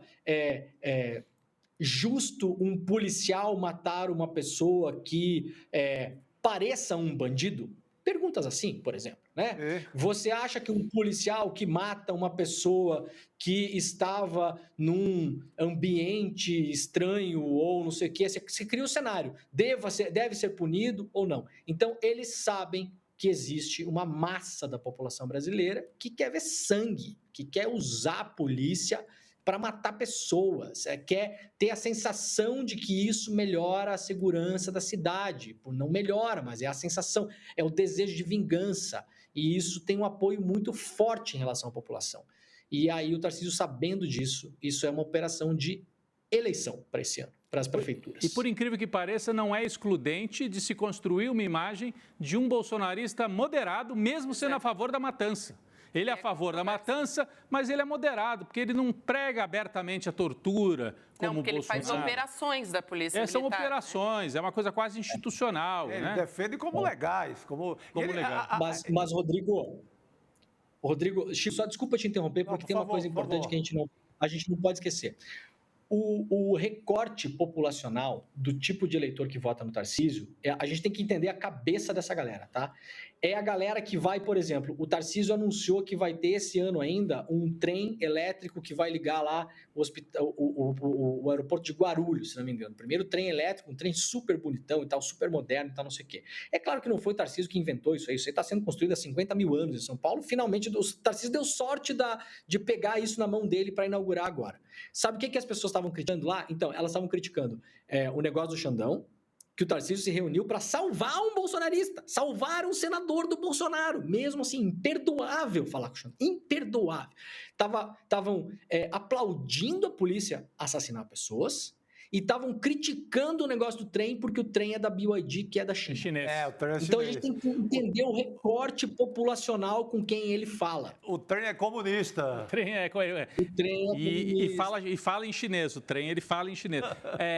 Na verdade, isso. É o trem que faz uma linha que está aí incompleta faz quase uma década, do aeroporto de Congonhas, deveria ir até o Morumbi, e é o trem, como é que fala isso? Aéreo, né? Que vai, não é metrô, é um trem intercidade. Intercidades. É aquele que chegou... Não é o ele chega Intercidades, do é outro o lado, de do Congonhas. outro lado da pista. Ah, sim, tá. Você vai para Guarulhos, ele chegou do outro É o lado. monotrilho. É o monotrilho. É o monotrilho. É o monotrilho. Isso. Chega do outro lado da pista, você fica vendo o aeroporto, não pode chegar ao aeroporto. Nem pode pedir um táxi que é perto demais. Foi uma desgraça de planejamento. Esse é o de Cumbica, que você disse. Esse é de Cumbica. É o de Guarulhos. Não, é que tem outro trem que é o de Congonhas. Esse chinês é o que vai nessa linha que vem de Congonhas para o Morumbi. É outra linha lá da Zona Sul. Linha. Mas, enfim, é isso que o Demônio estava fazendo a leitura do que os bolsonaristas falam sobre a compra de um trem chinês, né? No passado, os tucanos compravam os trens dos espanhóis. Agora estão comprando da China, porque é a China que faz, né? Assim, é quem está produzindo. É a indústria do mundo hoje, é a China. A gente poderia fazer os trens aqui no Brasil. Já tivemos produção aqui, né? Poderíamos estar fazendo aqui. Deveriam ter uma política de produzir aqui, né? Os trens para o Brasil inteiro. Mas vamos comprar lá da China. E aí eles reclamam porque acham que o trem é comunista. É impressionante. Vai então não pode falar com o Xandão para salvar o bolsonarista. Não pode salvar o bolsonarista falando com o Xandão.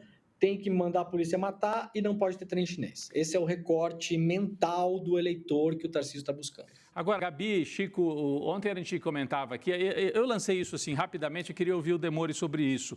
Nunca um governador de São Paulo teve sucesso como candidato a presidente. Sempre candidatos fortes, né, pelo PSDB. Então você teve o Serra, o Alckmin 2 vezes, mas tem dificuldade, porque fica aquela coisa, é São Paulo contra o Brasil, né? São os paulistas querendo mandar no Brasil. Cria-se sempre esse estigma, né? Justo ou injusto, cria-se esse estigma. Você acha que o Tarcísio pode ser uma dificuldade para ele ou no caso dele não, já que ele ele não é bem um paulista, né? Ele veio de fora e ganhou o governo de São Paulo. Como é que você faz a leitura disso?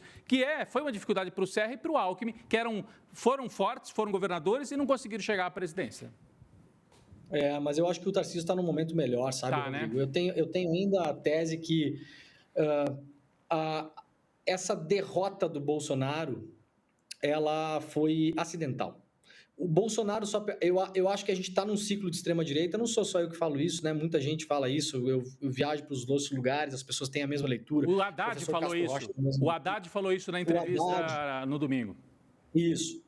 A gente está num ciclo aí já desde 2015, 2016, né? A gente tem um pré-ciclo da extrema-direita no mundo que eu costumo olhar por ter morado lá e ter visto acontecer na minha frente e depois ter visto ser replicado, que é o Berlusconi. O Berlusconi acho que já era assim um ensaio e ele foi um grande laboratório para o Trump, ele foi um laboratório. O Bolsonaro falou lá para a revista Veja em 2015, deu uma entrevista que ele se espelhava no Berlusconi, né? Então já vem dali um pouco e aí a gente está num ciclo que esse ciclo no Brasil ele só foi quebrado assim quase que por porque o Bolsonaro fala demais, é pouco estratégico, é meio burro, sabe? O Bolsonaro tem uma série de coisas, assim, que ele... E foi por pouco, né, Rodrigo? Acho que se fosse uma pessoa um pouco, tipo assim, o Tarcísio teria, a gente está fazendo previsão sobre um passado que não existiu, né? Mas, assim, um Tarcísio no lugar do Bolsonaro, eu acho que teria muito mais condições de se reeleger do que o próprio Bolsonaro, mesmo contra o Lula, sabe? Então, acho que o ciclo joga a favor do Tarcísio. A gente está num ciclo, num momento do mundo de ultra-individualismo, de tribalismo, as pessoas estão cada vez mais fechadas, é o Deus Pátria Família, né? Eu vi ontem o Roberto Saviano, um grande escritor italiano, falando sobre isso, ele fez um vídeo ontem no Instagram dele, chamado Dio, Pátria e Família, dissecando justamente Deus, Pátria e Família, que foi usado pela Meloni na campanha eleitoral na Itália também. Então, dissecando isso, falando um pouco, né? Deus, Pátria, Família, veja que tudo é em favor da própria pessoa, né? Nada é comum, nada disso fala de comunidade, né? Pátria é uma imagem de um país que você imagina do jeito que você quer, né? Com um líder autoritário que combata o outro, no caso da Itália, o imigrante.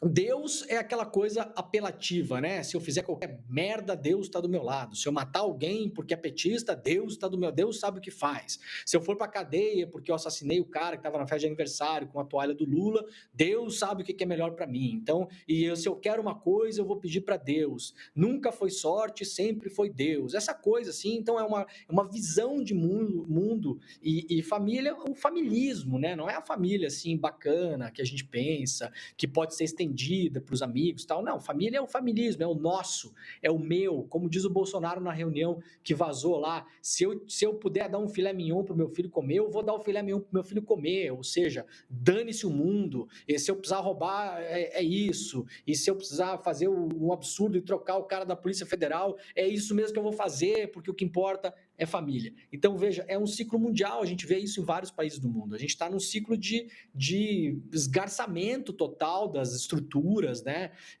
Um ciclo ainda muito neoliberal, muito individualista, muito tribalista, e isso não combina com ideias progressistas, que são ideias de divisão, de você eventualmente aceitar ter um pouco menos para que todo mundo tenha o mínimo, de você viver uma vida em comunidade, de você ser altruísta e pensar no outro, os ideais, falando aqui, né? Não é todo mundo de esquerda e progressista que é assim, tem muita gente que não presta também, em tudo que é lugar. Mas assim, se a gente for fazer uma contraposição de ideias, eu acho que a maré não tá para peixe, sabe, Rodrigo, para essa nossa luta aqui no Brasil nos próximos 2, 3, 4 anos. Então, me parece que o vento está favorável para o Tarcísio conseguir quebrar essa história aí. Mas, claro, do outro lado, tem uma reeleição.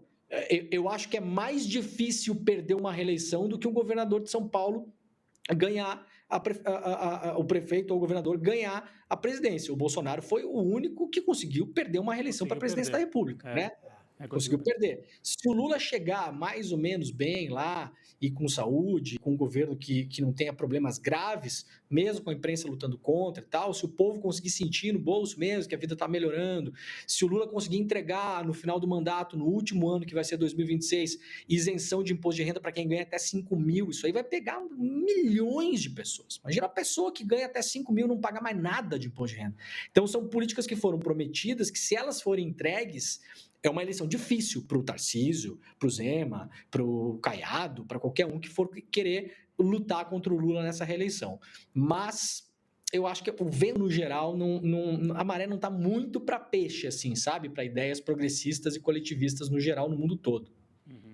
Temori, antes da gente encerrar contigo, eu queria muito falar sobre essa história do Milei, né? Que ele teve uma vitória importante, o Javier Milei, na Argentina, no Congresso, mais especificamente, porque a Câmara aprovou o pacote de medidas econômicas que foram propostas por ele, só que com algumas concessões. Então, o que é, né, esse projeto? Ele aumenta os poderes do presidente do país e, se aprovado nos mesmos moldes pelo Senado, o Milei vai ter caminho livre, então, para privatizar, por exemplo, parte das empresas estatais argentinas, e isso preocupa. O pacote também define a criação de um período de experiência de 6 meses para funcionários recém-contratados, ou seja, né, tem mais tempo, acaba com multas para empresários que contratam pessoas sem registro, enfraquecendo, então, as leis trabalhistas.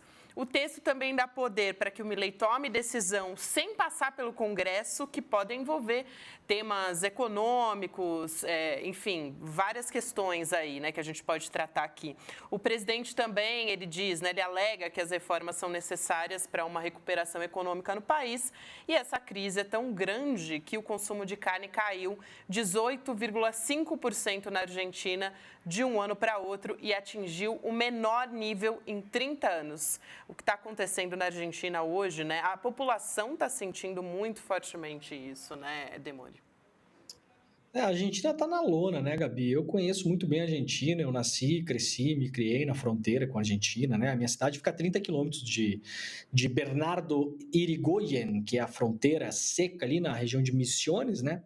Aliás, o que me salvou de ser um argentino foi o Supremo Tribunal Federal no final do século XIX, que decidiu que aquela zona ali é Brasil, né? Porque senão eu estaria aqui falando espanhol com você, irmão. Torcendo para o Racing, não para o Grêmio, né? Torcendo isso. Dá para manter o azul, pelo menos.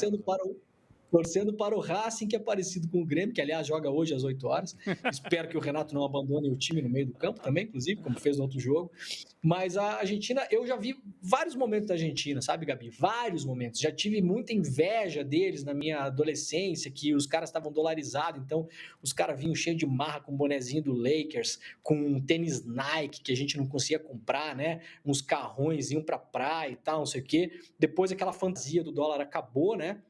ela não era uma economia dolarizada, era uma economia pari a dólar, né? Porque não circulava tanto dólar na economia, não substituiu o peso. Eles tiveram uma moeda de transição chamada Austral. A única vez que a Argentina, aliás, teve uma moeda que não foi o peso na sua história, foi o Austral, que durou pouco tempo ali para fazer a transição, mais ou menos como a nossa URV.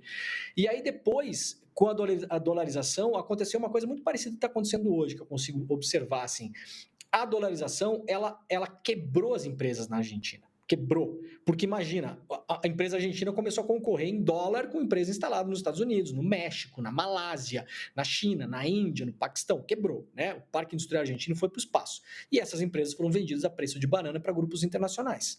Nesse momento agora, o que restou, depois até a esquerda na Argentina recomprou algumas empresas, principalmente a empresa de petróleo, que tinha sido vendida na época, se não me engano, para os espanhóis, né? YPF, se não me engano. E aí, isso aí levou a Argentina, inclusive, à situação que eles estão hoje, que o grosso da população vive de bolsa, de auxílio e tal, porque os trabalhadores perderam o emprego em massa com a dolarização. As indústrias quebraram, as pessoas foram para a rua. E o Estado teve que acolher essas pessoas, né? Isso perdura até hoje. Agora, a Argentina é um laboratório do FMI. Veja que o FMI é uma coisa engraçada, né? Porque o FMI publicou um artigo, uns 3 anos atrás, falando que o neoliberalismo tinha sido uma experiência que tinha tido muitos problemas, né? Que não tinha dado certo como se imaginava. Eles estão fazendo um laboratório de neoliberalismo na Argentina de novo. Eles vão vender o país inteiro. Tudo. Eles possivelmente vão mexer na lei de terras, mesmo com a força dos donos de terra lá, para que estrangeiros possam comprar cada vez mais terras. Estrangeiros vão comprar imóveis agora em Buenos Aires a preço de banana. Eles vão comprar a cidade inteira. Eles vão comprar tudo. Os caras vão varrer a Argentina. É isso que está acontecendo lá. E o Milei, com essa lei ônibus, ele fez uma coisa, para encerrar o comentário, Chico, que é parecido com o meu filho, gosta muito de doce. Aí ele faz assim: papai, eu quero 5 bis. Eu falo, não, 5 bis não. 5 bis não. 1 bis. Então 4. Não, 4, não. Luca, então 2. Então 3, tá bom, 3. Aí você pensa, 3 já é um absurdo de bis. Pô, mas ele menino sabe negociar, hein? 5. Esse Exatamente. menino sabe negociar. Então o Milei, ele ficou negociando bis na Argentina. Ele queria tudo e está levando uma agora que parece que tem uma derrota ou uma correção de rota, mas é uma lei completamente absurda que vai dar plenos poderes para ele fazer muita coisa na Argentina. Então, olha, não tá em boas mãos aí o nosso país dos hermanos. É isso. Muito bem, Leandro Demore. Vamos nessa, então. Obrigada por hoje. Bom feriado para você. A gente se vê em breve. Valeu, Demore. Obrigado, querido. Valeu, gente. Nos vemos em breve. Beijos. Valeu. Beijo. Ô, Gabi, posso trazer rapidinho assim, essa coisa do bolsonarismo moderado, bem rápido mesmo. Tem aqui a nossa colega Sinara Menezes propôs uma, como é que chama isso? Uma enquete.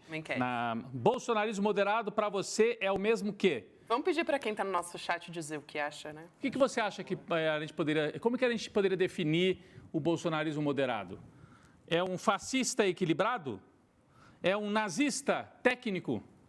É um cabeça de bacalhau, que você nunca viu, né? Ou é um genocida bondoso? Eu ficaria com um nazista técnico, eu acho que é o mais... Ou é um filhote de pombo também, como disse a Flávia Oliveira na Globo. Ninguém nunca viu, né? Ninguém nunca viu. Fica a dica aí para quem está nos acompanhando para votar, né? Em qual dessas opções parece mais uma dica condizente. De língua portuguesa. Na linguagem... como figura de linguagem, se chama oxímoro. Oxímoro, que beleza. Quando você junta 2 palavras que brigam entre elas, como morto-vivo, bolsonarismo moderado, sabe? É o oxímoro. Alguém falou aqui militar legalista, Gabriela Peruzzi. Oxímoro, é o velho oxímoro. Militar legalista. Muito bom. Militar legalista também é um oxímoro. Muito bom, gente. O pessoal aqui do chat sempre se supera. Gente, amanhã, 1º de maio, como a gente falou aqui na abertura do programa, o presidente Lula ele vai participar do ato do 1º de maio aqui em São Paulo, que é organizado por diversas centrais sindicais. E aí, além de anunciar as medidas que ele está implantando para os trabalhadores, o presidente Lula chega para o evento logo depois desses números positivos para o emprego que foram divulgados hoje pelo IBGE. Quer dizer, que foram divulgados não, né? Que de fato saíram, mas não foram muito bem divulgados assim como a gente discutiu ao longo do programa.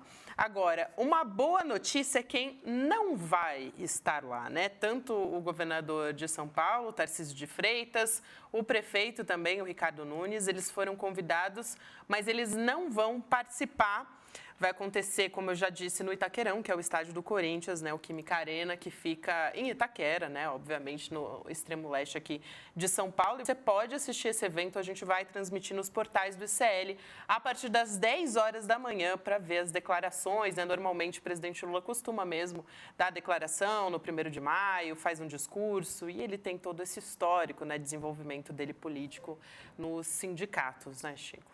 A formação, a história, temos Lula porque tivemos a luta operária do ABC. Então, ele é filho disso, por isso que estará amanhã no estacionamento de Itaquera, não é isso? Estacionamento. Da Arena Neoquímica. Vamos dar o nome porque ficam bravos quando a gente não. Porque pagam milhões para ter esse nome lá, então tudo bem. Inclusive, a Luciana Alves estava perguntando, meu Deus, o que eu vou assistir amanhã? Já não basta sábado e domingo não ter ICL? Olha só, a gente vai transmitir o evento aqui do 1º de maio com a participação. Você pode assistir pelo ICL. Então, já fica a dica o que você pode fazer amanhã, Luciana.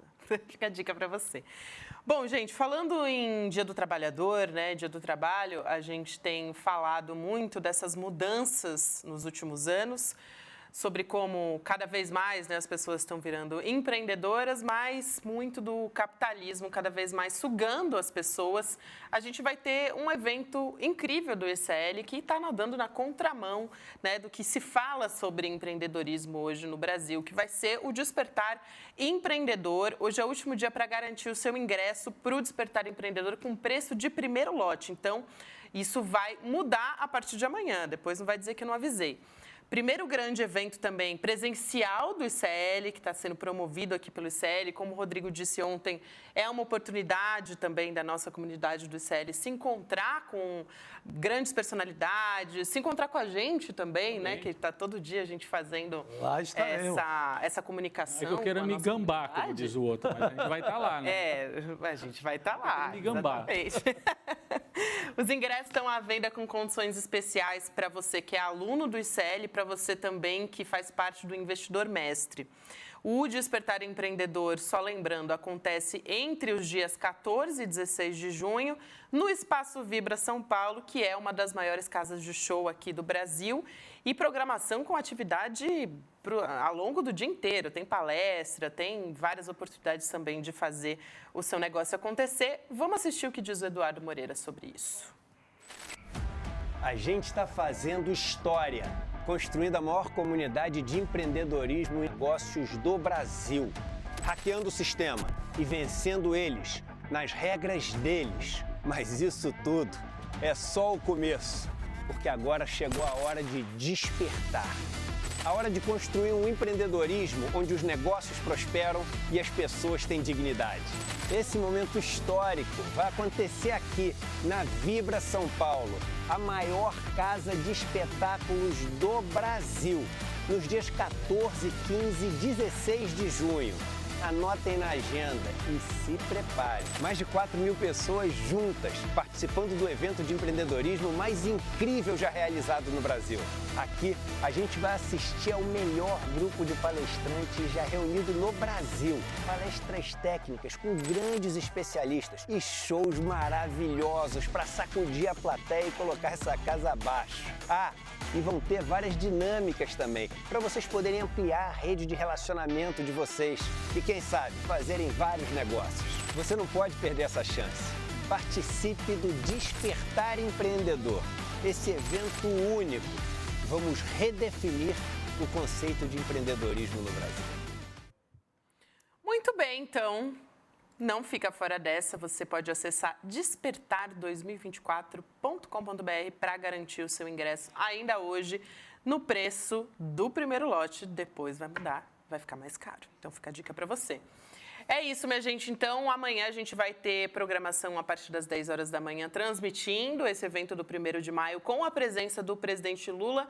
E na quinta-feira a gente está de volta a partir das 7 horas da manhã com Desperta, com Leandro Demore. E depois a programação segue normal ao longo do dia, inclusive com a gente a partir das 6 horas da noite, né? Chico Sá, Rodrigo Viana, vamos... Bom dia do trabalhador para todo mundo. 1º de maio, trabalhadores do Brasil. O pessoal lembrando aqui que o Getúlio Vargas fazia os comícios de 1º de maio no estádio do Vasco, em São Januário. Na época não tinha o Maracanã, então fazia ali em São Januário os grandes comícios de 1º de maio, né? Sempre com trabalhadores do Brasil, né? E amanhã o presidente Lula vai fazer o discurso dele no Itaquerão. É isso aí. Lá em Itaquera. Vai jogar em casa, corintiano como ele é. É isso aí. Corintiano como ele é. E como nós somos. Isso aí, Gabi. É isso aí. Valeu, gente. Até quinta-feira. Bom feriado pra você. Fazendo história, construindo a maior comunidade de empreendedorismo e negócios do Brasil. Hackeando o sistema e vencendo eles nas regras deles. Mas isso tudo é só o começo, porque agora chegou a hora de despertar.